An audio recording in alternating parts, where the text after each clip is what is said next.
Now, there seems to be confusion in the Congress party over the seat of Amethi. Congress member and a close aide of Robert Vadra, Jagdish Sharma, has claimed that the people of Amethi want Robert Vadra to contest. Now, that's one of the big stories that we are tracking. But let's now tell you about what Prime Minister has said with regards to redistribution of wealth and that inheritance tax suggestion given by Rahul Gandhi's mentor, Sam Pitroda. In fact, this suggestion from Sam Pitroda has triggered a fresh face-off. Prime Minister now is accusing the Congress of wanting to loot women's gold and Mangal Sutra. Even he goes on to say that Bajra grains in the kitchen of women will also not be spared. The BJP has been given fresh ammunition on this wealth redistribution debate. Overseas Congress chief Sam Pitroda has made a big remark contrasting American inheritance laws with India's. Now, Pitroda spoke positively about the state getting a part of the person's wealth when they die. And in fact, he also went on to say that in the US, if a person dies, 55% of his wealth goes to the state, whereas the children only inherit about 45%. Listen in. Let me tell you, in America, there is an inheritance tax. One has $100 million worth of wealth. And when he dies, he can only transfer probably 45% to his children. 55% is grabbed by government.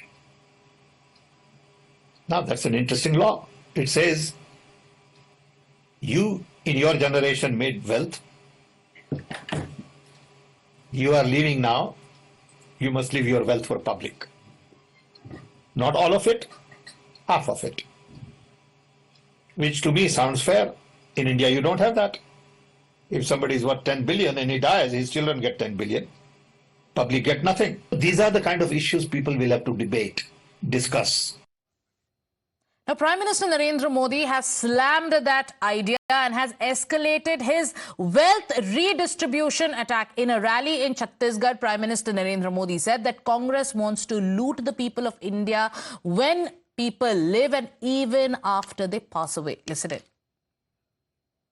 शाही परिवार के शाहजादे के सलाहकार, इस शाही परिवार के शाहजादे के पिताजी के भी सलाहकार, उन्होंने कुछ समय पहले कहा था, और ये परिवार उन्हीं की बात मानता है। उन्होंने कहा था कि हमारा देश का जो मिडिल क्लास है, मध्यम वर्गीय लोग हैं, जो मेहनत करके कमाते हैं, उन्होंने कहा उन पर ज्यादा टैक्स लगना चाहिए। ये इन्होंने पब्लिकली कहा है। अब ये लोग उससे भी एक कदम आगे चले गए हैं। अब कांग्रेस का कहना है कि वो इनहेरिटेंस टैक्स लगाएगी। माता पिता से मिलने वाली विरासत पर भी टैक्स लगाएगी। आप जो अपनी मेहनत से संपत्ति जुटाते हैं, वो आपके बच्चों को नहीं मिलेगी, बल्कि कांग्रेस सरकार का पंजा उसे भी आपसे छीन लेगा। यानी कांग्रेस का मंत्र है कांग्रेस की लूट।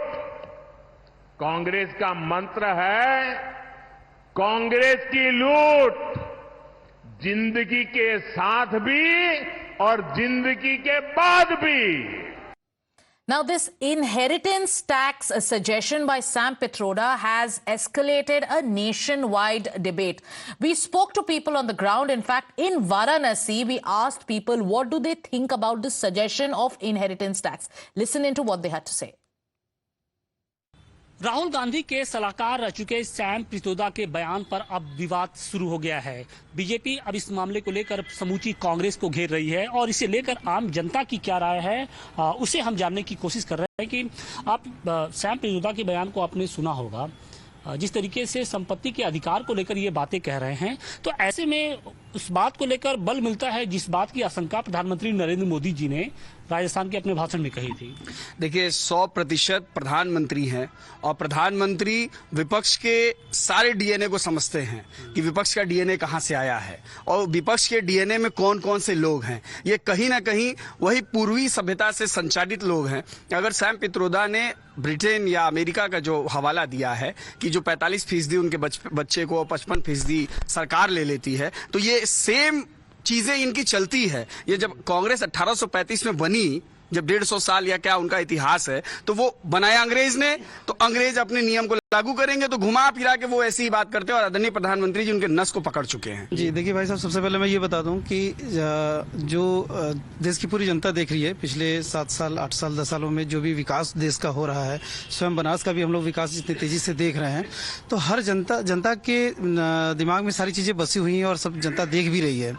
और जब भी चुनाव नजदीक आता है तो आपने महसूस किया होगा कि विपक्ष में जितनी भी पार्टियां, चाहे वो कांग्रेस हो, चाहे समाजवादी पार्टी हो, बसपा हो, जो भी हो, सब उल्टे सीधे बयान देने का काम करती हैं। देखिए, सैम जी ने जो बयान दिया हुआ है, ये सिर्फ उनका बयान आप ना समझिए, ये बयान पूरे विपक्ष का है। विपक्ष इतनी हताशा में है, इतना निराश है विपक्ष पिछले कुछ चुनाव से कि ये लोग उल जलूल बयान दे रहे हैं लगातार।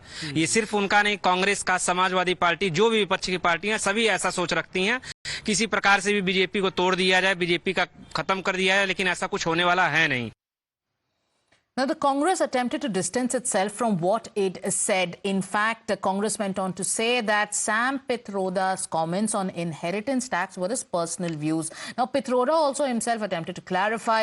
Both of them say that the remarks don't represent the policy view of the Congress party. Priyanka Vadra has also lashed out, saying that the BJP is attempting to distract with the new issue every day. Then it comes to Udit Raj, who says that he is in agreement with Sam Pitroda. Listen into all those reactions. While he's free to say whatever he has to say on issues on which he feels strongly, it's not always that he reflects the views of the Indian National Congress. And on this particular issue also, he's not reflecting the official position of the Indian National Congress. But I think what is happening is his comments are torn out of context and they are being sensationalized in order to divert attention from the Prime Minister's deliberate, mischievous and malicious, poison-ridden campaign. A desperate Prime Minister, a nervous Prime Minister, is trying to divert attention away from the real issues and sensationalize comments of people like Mr. Pitroda. It is nowhere the Congress's policy to have a tax like that. The Congress definitely believes there needs to be equitable distribution of resources, but the Congress does not believe in taking away from people and giving it to the others. The Congress believes in creating an atmosphere, creating a policy landscape, creating opportunities. की पहली बार चर्चा अरुण जेटली जी ने, दिवंगत अरुण जेटली जी ने, भगवान उनकी आत्मा को शांति दे, उन्होंने की। कांग्रेस महासचिव प्रियंका गांधी वाड्रा हमारे साथ है बात करने के लिए। प्रियंका जी, धुआंधार प्रचार चल रहा है, कल कर्नाटक में, आज वायनाड में, और लगातार जो प्रचार का दौर है वो चलता जा रहा है। क्या कुछ लग रहा है, क्या मूड है जनता का, क्योंकि पहले फेज का चुनाव हो चुका है? मुझे लगता है कि जनता का मूड बदलाव के लिए है, और इसलिए है क्योंकि जनता उब चुकी है। वो चाहती है कि जो उनकी एक्चुअल समस्याएं हैं उन पे बात हो और उन पे पूरा डिस्कशन हो और चुनाव उसी पे लड़ा जाए। लेकिन प्रचार किस तरफ जा रहा है, चुनाव किस तरफ जा रहा है? जिस तरह के प्रचार हो रहे हैं, प्रधानमंत्री का निशान, ये हर चुनाव में होता है। हर चुनाव में भाजपा के जितने भी नेता हैं वो कोशिश करते हैं कि जनता का ध्यान भटकाएं और जो जनता की एक्चुअल इश्यूज हैं उन पे बात नहीं करती। अगर 10 सालों के लिए इनका राज रहा है तो जनता को बताएं ना। मेरी तो चुनौती है मोदी जी को कि लड़ें इस चुनाव को, बेरोजगारी पे, महंगाई पे, जनता की जो समस्याएं हैं इस पे। मोदी जी मैनिफेस्टो पे बार बार, कांग्रेस के मैनिफेस्टो पे क्यों आ रहे हैं? कह रहे संपत्ति। मेरी सलाह ये है कि पहले पढ़ ले मैनिफेस्टो, कि जो मैनिफेस्टो में नहीं है उसके बारे में वो इधर उधर सारी बातें कर रहे हैं, कम से कम पढ़ तो ले, है ना। अच्छा, प्रियंका गांधी, एक अंतिम सवाल है। जीत की गारंटी है प्रियंका गांधी, जिस भी राज्य में प्रचार करती है वहां जीत कर आती है।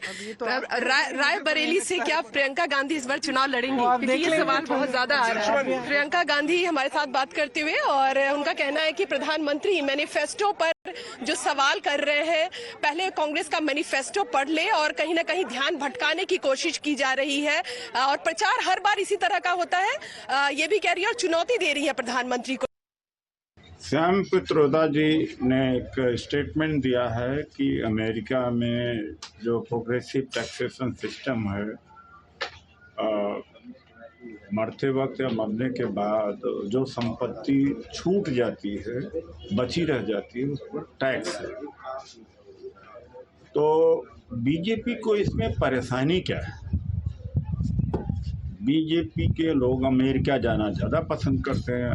बीजेपी के तमाम नेता हैं, उनके बच्चे हार्वर्ड, आईवी लीग में पढ़ने जाते हैं। ये चाहते हैं अडानी अंबानी रहें, मेहुल चोस्ती रहे, मल्ल्या रहे, नीरव मोदी रहे।